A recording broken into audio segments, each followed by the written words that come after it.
गोनवाडीत बाळूमामाचा तळ आला आहे. तर आता आम्ही बाळूमामाच्या तळावर चाललो आहे पाया पडायला. जाताना आम्हाला मेंढरंसुद्धा दिसली. हे तिसऱ्यांदा तळ आले आमच्याकडं गोनवाडीत. पहिल्यांदा आरू पोटात होती तेव्हा आलं होतं, तेव्हाही मला दर्शन झालं. दुसऱ्यांदा आरू 7-8 महिन्याची असताना मी गोनवाडीला आली होती, तेव्हा 2 दिवसांनी आलं होतं तळ. आणि आत्ताही आम्हाला येऊन 2 दिवस झाले आणि बाळूमामाचं तळ आलं आहे.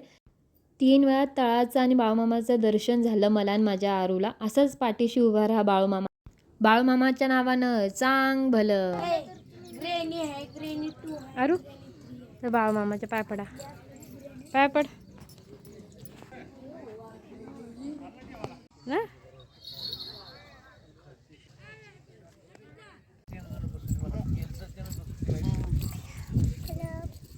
बघितलं हॉर्स आरू?